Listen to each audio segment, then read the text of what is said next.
lari ke skripsi. Takutnya nanti ada lagi yang lain, Pak Arianto. Ini apa yang harus dilakukan Skakmat untuk bisa menyelesaikan kasus ini? Saya sebagai penyidik ya dan mantan penyidik, ini enggak masalah itu. Mereka mau ajukan apa-apa silahkan, monggo saya terima nanti. Tuduhan apapun, misalkan ini mereka tuh kemarin sekongkol, itu contoh-contoh itu adalah orang yang temennya itu, itu palsu juga gitu. Oke, majukan aja.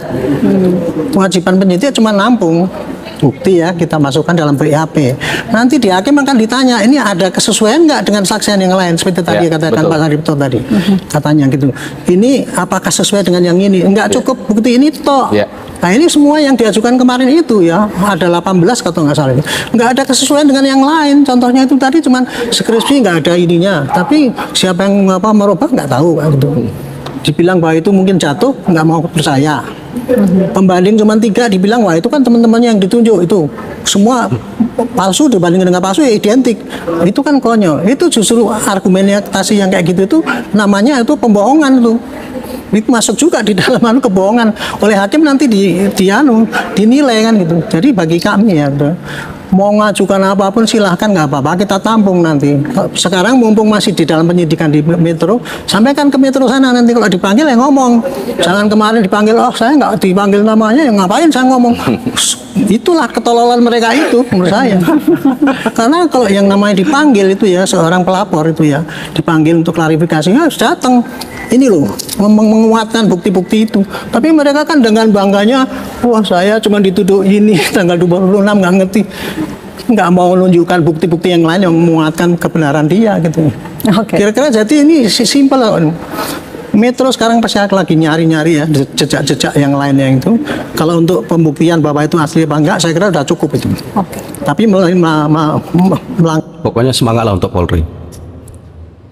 Berikutnya adalah kepada itu tadi pasal-pasal entah pencemaran, provokasi, fitnah ataupun apa itu ya. Itu pasti nanti akan dicari seiring dengan penyidikan. Penyidikan itu nanti akan memunculkan kasus-kasus yang tidak dimasukkan di dalam laporan yang oleh itu saja, bisa jadi memprovokasi. Termasuk kemarin mengancam orang, katanya ini perlu dihukum mati. Itu kalau yang bersangkutan itu bikin laporan, tambah lagi itu tersangkanya. Pak Arianto, gitu. soal kasus pencemaran nama baik di Polda Metro Jaya, ini kesimpulannya apa? Apakah pihak-pihak tersebut ini bisa dijerat pidana? Kalau menurut saya gini, yang gampang ya untuk mengetahui apakah itu pencemaran apa bukan. Ada orang yang tercemar nggak? Ada orang yang turun derajatnya nggak? Martabatnya nggak? Jelas dong ada. Kalau itu ada, ya berarti apa yang disampaikan itu pencemaran. Tanya aja sama hakim. Ukurnya itu gimana? Ukurannya ada orang yang tercemar apa tidak? Ada saksi yang mengatakan saya tercemar dan saya tidak terima, ini minta dihukum. Itu bukti, bukti bahwa ada terjadi pencemaran. Terserah nanti hakim itu menerima itu sebagai pencemaran apa tidak, itu silahkan saja. Sekarang penyidik tinggal nyari-nyari unsur-unsur ya. Unsur-unsur pencemaran itu adalah kalau itu ya mencemarkan, kemudian ada orang yang tercemar, ada orang kehormatan merasa diinjak-injak dan dia mengadu, itu namanya terjadi pencemaran. Itu contohnya ya gitu. Kalau provokasi, ada orang yang ngocok-ngocoi orang gini-gini, ternyata memang ada orang yang berbuat seperti yang diprovokasi itu. Ada, gitu aja kok. Ini masalah ini sebenarnya tidak sulit pembuktiannya. Yang sulit kan kelihatannya kan karena mereka tuh pakai macam-macam ngomong gini, pakai berdalih gitu. Itu sebenarnya bagi saya nggak masalah berdalih, mau silahkan bersilat lidah di sini ya, silahkan aja, nanti hakim yang akan menilai daripada bukti-bukti yang bisa bawa ke pengadilan. Pelaporan Pak Jokowi yang melapor di Polres Jakarta Pusat, Jakarta Selatan. Jadi intinya saya sepakat bahwa apa yang data-data yang jadi bahan penyelidikan di Mabes Polri kemarin bisa juga dari raut mukanya nampak sekali tingkat kesetresan itu untuk pengembangan lah daripada laporan Pak Jokowi. Jadi intinya kalau saya kepada Mas Roy siap-siap ya, intinya siap-siap apa nih, Bung? Siap-siap apa? Ya, Siap-siap bersaksi di bawah Alkitab nggak, Bang Silvester? Siapa saya untuk apa, Mas Roy? Saya bukan orang tertuduh seperti Anda loh. Bukan, Anda menuduh kami itu menerima uang besar. Ngabalin nggak berani bersaksi di bawah Quran. Sekarang Anda berani nggak bersaksi di bawah Alkitab? meralihkan pokok permasalahan, Jadi begini ya. Ya berarti nggak berani. Berbohong dong Anda. Apa saya? Mas Roy, Anda sudah keluar-keluar di mana saja teriak saya terima dana besar. Saya terima ada buktikan itu buktikan itu Alkitab kalau itu memang ada. Silakan dibahas, Bang. Ini kita ngomong apa dia lari kemana ya? Jadi Kalau tadi kan sudah satu hal. Beritanya itu juga. Ya, sudah satu berani hal. Berani gitu aja cuman. Tapi kan ini melanjutkan soal tudingan mengenai ada dana besar yang kemudian melibatkan Bung Roy Suryo CS. Tanggapan Anda? Saya bilang ada bohir, Mas Roy, bukan ada dana besar ke Anda, jangan salah. Makanya pakai otak dan telinga Anda. Oke, ya. Jadi, ada bohir, berani nggak Anda di bawah Alkitab, karena nggak mungkin bawa Quran Anda. Tunjukkan bohirnya, kalau nggak berarti bohong. Kita dengarkan dulu Bung Sylvester, Mas Roy. Kegiatan politik itu ada operasional politiknya, ya. Contohnya kita mau demo aja. Dengar dulu, saya ngomong dulu. Ya, itu pengalamannya Sylvester tukang demo, saya nggak suka demo kok. Silakan Bung. Dengar dulu, orang mau demo aja, itu paling tidak ada beli aqua. Nah, ini ketahuan nih, ketahuan tukang demo bayaran nih. Pak Susno sampai ketawa loh. Tukang beli gorengan. Kita lihat kemarin siapa yang suka demo. Ya ampun, Mas Roy, dengar dulu ya. Nah, kawan-kawan itu, ini kan kegiatan politik, Mas Roy. Masih ada dana operasionalnya. Nggak ada. Ya. Ini bukan politik. Jadi Anda maksud bahwa ini sebenarnya bukan mengarah kepada Mas Roy, tapi hanya menyebut bahwa ada bohir gitu? Salah itu. Ngaco itu.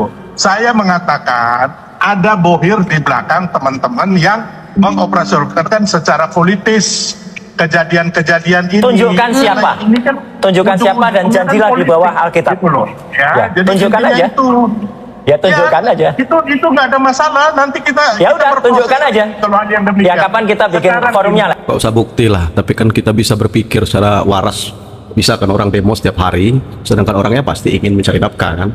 Berarti ada yang menghasilkan dari demo tersebut. Ngabalin nggak berani, Anda juga nggak berani. Oke, kalau gitu Bung Sylvester, mumpung ada Mas Roy di sini. Aja kenapa Anda ini? Anda jangan nantang-nantang orang kayak kita gini. Kita nyalinya lebih dari setan. Udahlah.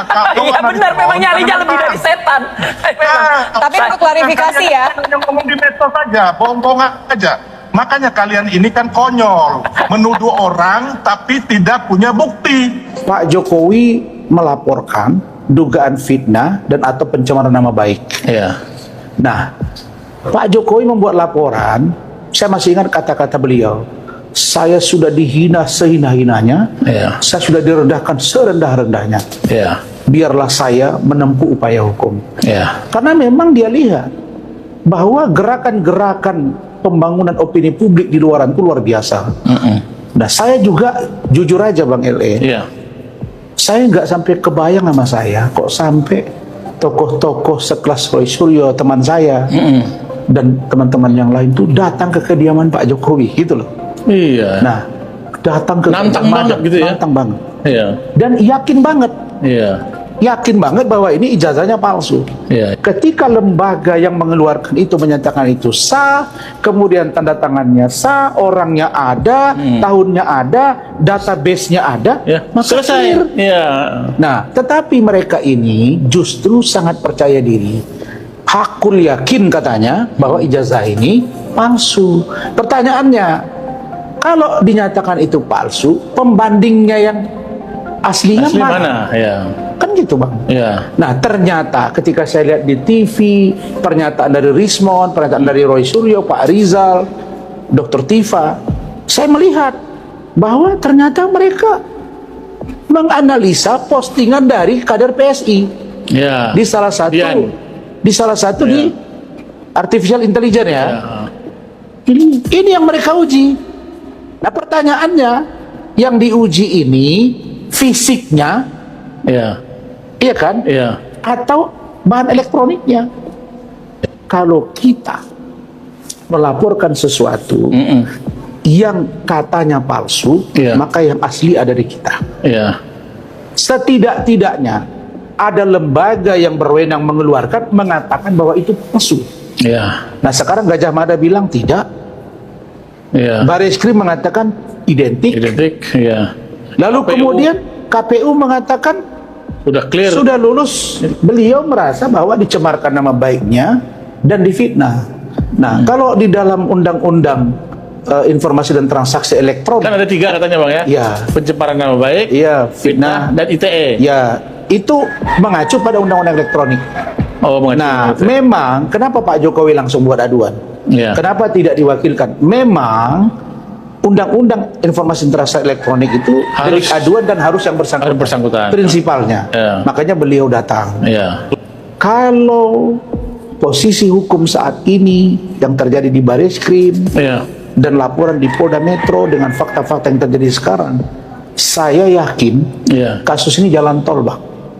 Jalan tol dalam pengertian, saya hampir yakin Jalan Suryo- tol itu karena Pak Jokowi. Roy Suryo dan kawan-kawan menuju status naik sidik dan tersangka. Status naik sidik dan tersangka. Dengarkan baik-baik itu, Jos. Ya, tapi sudah dipastikan 100%. Kemarin saya cek ke Yamadai, Yamaguchi Daigaku, yaitu universitas di Yamaguchi. Saya tulis dalam bahasa Jepang bahwa yang bersangkutan tesis dengan master yang tertulis di kurikulum vitae itu tidak ada. Nah, ingat di Jepang itu suatu dia menerima suatu informasi, dia mengevaluasinya bertingkat. Dia cek ke satu sistem, kemudian ke fakultasnya, bahkan ke departemen jurusannya, dan itu tidak ada ditemukan sama sekali. Dengarkan Om Rismon. Sehingga waktu Mas Jos mengirim salah satu ijazahnya, itu yang menarik karena ijazahnya ini ijazah Jepang itu 1 berbahasa kanji, 2 berbahasa Inggris. Jadi kalau mau ngedit yang bahasa Inggrisnya aja yang nipu-nipu lah gitu lah. Tapi kalau kanjinya itu punya presisi dan punya autentikasi dan punya sangat sulit untuk dilakukan modifikasi, dan mereka punya standar untuk pengecekan itu. Nah, dicap basah katanya kemarin, cuma kertasnya kan warna putih tuh ya, warna putih. Kertas di Yamaguchi itu warna kuning. Komnas HAM siapa? Yang dikamporkan Komnas HAM soal Joko Widodo. Joko Widodo. Loh, kok malah Joko Widodo? Iya, karena yang memperlakukan secara tidak fair adalah Polri. Anggaplah demikian. Kenapa dilaporkan ke Komnas HAM adalah Joko Widodo? Karena laporan Joko Widodo di dalamnya juga ada redaksi-redaksi yang menurut klien kami mengintimidasi. Misalnya, saya sih kasihan, tapi yang mau gimana lagi begitu. Jadi klien kami merasa ini intimidasi secara komunikasi, jadi kita pun sekarang dianggap intimidasi. Ya. Berarti yang ingin menggantung Pak Jokowi kemarin pujian itu. Parah sih Om Tom. Karena bahasa saudara Joko Widodo, kami selalu kaji, ini selalu sen kanan belok kiri. Ini Joko Widodo. Ini menarik. Ya ampun, sampai ke akte kelahiran, guys. Ya namanya pergantian nama ya. Kalau bener nih ya, Mulyono ke Joko Widodo. Perasaan bukan cuma, ya banyak kali orang ganti nama. Waktu kecil ganti nama karena sering sakit-sakitan. Digantilah namanya sama orang tua. Jadi sehat kan. Kan memang udah biasa kayak gitu kan. Ini sampai ke akte. Bener Bang. Ntar yang lahirinnya siapa, dukunnya siapa tuh, bidannya siapa tuh. Ya ampun, orang kalau udah tanda tanya, aduh nggak ngerti deh. Aduh, coba melakukan penelitian itu yang bikin masyarakat seneng, dan Bapak juga pasti bakal harum namanya Pak. Ya kalau begini ya harum nggak tuh? Assalamualaikum warahmatullahi wabarakatuh. Sahabat Purma Belajar Baik, saya mohon aduannya. Saya menemukan seorang mbak depresi. Pokoknya untuk Pak Purnomo jangan sampai lepas lagi deh. Meresahkan Pak Purnomo. Jangan kena kendali. Saya kan sudah katakan harus ada basic dasar apa pemasulan itu, bukan hanya faktor suka atau tidak suka, ya, bukan hanya faktor output kinerja semata-mata. Dengarkan ini Abah langsung dari Pak Roy Suryo loh, partai pengusung Abah Klan. Ada skandal di sana yang tidak bisa terbantahkan.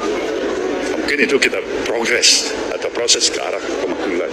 Kalau tidak ada hal itu, tidak ada angin, tidak ada hujan, kemudian kita usulkan usulan pemakzulan, saya bilang kita bukan membawa kenyamanan, ketentraman, dan kondusifnya situasi politik dalam negeri. Kita mulai membuat masalah-masalah baru. Sekarang pemilu baru selesai. Pikiran-pikiran Nasdem seperti ini. Tidak menempatkan faktor suka atau tidak suka semata-mata. Tapi bagaimana konstitusi ini kita rawat dan kita jaga bersama. Ya, kalau dasarnya hanya kebencian, wah susah kita ini. Kalau menyatakan hanya aku yang paling benar dalam hidup ini, orang lain semuanya salah, itu juga tidak benar menurut saya. Itu adalah Ketua Umum Gerindra sebagai calon presiden yang memilih Gibran itu dia, ya kan? Saya rasa dia akan melindungi wakil presiden. Prof Jim dulu loh yang bilang kok. Itu loh. Ya kan, apalagi wakil presiden ini putra dari mantan presiden ketika dia menjadi anggota kabinetnya. Jadi dengan semangat Presiden Prabowo untuk merangkul semua mantan-mantan, saya rasa itu tidak mungkin. Gibran Rakabuming harus dimaksulkan. Bagaimana ceritanya mau dimaksulkan? Saya sebagai anggota MPR, saya tidak pernah berpikir untuk memaksulkan Gibran Rakabuming. Kenapa? Karena proses demokrasi sudah berakhir. Pemilu sudah berakhir. Harusnya proses-proses seperti ini harus kita hormati dan kita hargai. Hasil pemilihan umum, pemilihan presiden, itu adalah hasil yang dilahirkan oleh rakyat Indonesia. Pak Prabowo dan Pak Gibran sudah dipilih oleh rakyat. Pilihan rakyat ini harus kita hormati, harus kita hargai sebagai takdir yang harus kita terima. Kalau kita menolak Gibran, itu artinya kita menolak takdir Tuhan. Kalau kita berpikir untuk memaksulkan Gibran, maka sama halnya kita memaksulkan takdir Allah. Tidak bisa. Ya. Dan satu lagi, yang bisa memaksulkan presiden atau wakil presiden itu adalah anggota MPR, bukan orang luar. Ide-ide bolehlah, bicara bolehlah, tapi kalau sampai memaksulkan, tidak mungkin, tidak bisa. Kenapa? Karena MPR belum pernah membicarakan itu. Saya pikir sudahlah, kita semua harus bisa menerima hasil ini. Rakyat Indonesia sudah memilih Gibran Rakabuming sebagai wakil presiden. Ya, betul, pokoknya hargai suara rakyat Indonesia. Wakil dari Bapak Prabowo Subianto. Tidak usah kita olah-olah lagi, tidak usah kita seret-seret lagi. Kalaupun misalnya kita tidak suka dengan Pak Gibran, kita kritis boleh. Tapi sebagai orang tua misalnya, kalau Mas Gibran ada kesalahan, kan bisa dipanggil. Sebagai anak muda, Mas Gibran saya pikir bisa dinasihati. Tidak lantas kemudian harus dimaksulkan. Ya. Mohon maaf, saya agak kurang setuju, karena wakil presiden satu paket dengan presiden. Kalau kita tidak setuju dengan wakilnya, maka berarti kita tidak setuju juga dengan presidennya. Maka bagi saya, ini tidak patut kita dorong dan kita paksakan, karena rakyat sudah memilih. Itulah takdir yang harus kita terima. Nabi menyampaikan, ya'ti yaumal qiyamati, akan datang satu umatku di hari kiamat, mengaku umatku bisolatin, rajin salat, wa qiyamin, rajin tahajud, wa siyamin, rajin puasa, wa zakatin, rajin zakat, wa ya'ti qad syatama hada, tapi juga senang mencela orang lain, wa qadzaka hada, merendahkan, menuduh orang lain, wa daraba hada, senang berselisih, wa safaka dama hada, bahkan ada yang menumpahkan darah dan masih bangga mengaku sebagai muslim. Tu'khadhu hada min hasanatihi wa hadha min hasanatihi. Kalau ada orang sholat tapi menyakiti orang lain, menyakiti suaminya, menyakiti istrinya, menyakiti ibunya, menyakiti ayahnya, menyakiti anaknya, menyakiti tetangganya, diambil pahala sholatnya, diberikan pada yang disakiti itu. Ada orang puasa memfitnah orang lain, diambil pahala puasanya, ditimpakan, diberikan pada yang difitnah itu. Fa in faniyat hasanatuhu, kalau hilang semua bekal kebaikannya, tertinggal keburukannya satu, maka diambil keburukan orang yang dizalimi itu, ditimpakan kepadanya, faturiha finnar, maka dimasukkanlah ia, dicuci dulu di neraka, baru kemudian diangkat dan dimasukkan ke dalam surga. Pak Mahfud, satu lagi nih, ini mudah-mudahan Pak Mahfud mau jawab, Pak. Masih ada ya? Ya, ini justru yang ditanyakan banyak oleh netizen, Pak, di timeline-nya Pak Mahfud, tapi saya nggak tahu Pak Mahfud masih mau jawab soal ijazah Pak Jokowi, Pak. Kan terbaru Iya, kan terbaru Barreskrim Polri mengatakan menyimpulkan bahwa ijazah Pak Jokowi asli. Ya setelah melakukan penyelidikan dengan berbagai langkah yang sudah dilakukan itu. Nah, apa pandangan Pak Mahfud? Karena muncul justru komentar publik yang banyak meragukan atau mengkritik jumpa pers itu karena misalnya tidak menunjukkan ijazah aslinya Pak Jokowi. Apa pandangan Pak Mahfud? Saya mengikuti sentimen negatif ya dari publik itu sekarang meluas dan semakin ramai nampaknya diskusi itu di berbagai media, TikTok, podcast, persis Pak. Bahkan media konvensional, televisi. Pak. Kami saya potong Pak. Kami dapat datanya Pak. Saya minta ke teman di Drone Emprit dan kita dikirimkan seperti apa potret di media sosial tentang isu itu. Nah ini Pak Mahfud. Ini dari Drone Emprit Pak, isu yang diperbincangkan di media sosial. Ternyata di bulan Mei ini tetap didominasi oleh ijazah Pak Jokowi. Iya ya, 76.000, hampir 77.000 ya. Meskipun kasus-kasus lain judi online itu mestinya besar kan Pak, ya. Makan bergizi gratis cuma tapi yang dominan adalah masih Pak Jokowi. Jadi secara isu ini memang publik kita menunggu itu. Makanya mereka berharap Pak Mahfud mau lagi. Saya disclaimer dulu. Saya sudah katakan saya udah mulai agak malas bicara ini kan. Kan sejak awal saya katakan itu bagi saya pribadi saya tidak punya kerugian perdata apapun. Ngapa saya mempersoalkan itu? Ya. Lalu bagi hukum tata negara itu tidak ada pengaruhnya. Hukum tata negara kita sudah selesai dengan pemilu. Tapi bagi hukum publik, hukum pidana untuk kewarasan publik, silahkan kalau ada orang yang mau mengadu. Maka ada yang mengadu ke Barreskrim, ada yang mengadu ke Polda. Saya kira ikuti saja perkembangannya. Memang sesudah Polri itu memberi penjelasan ya, memang kemudian semakin ramai masalahnya, bukan semakin resah, semakin ramai, makin ditangkapi publik. Keanehan-keanehan semakin ditimbulkan, misalnya bahwa ijazah SMA 6 Pak Jokowi sudah sah ditandatangani oleh rektor dan dekan gitu. Orang kan bertanya sejak kapan ya ada rektor dan dekan di SMA kan gitu kan. Itu satu.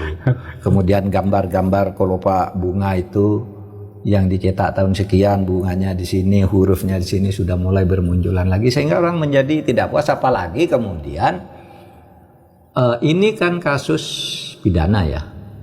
Kalau kasus pidana itu kalau cukup 2 alat bukti itu kan bisa dilanjutkan.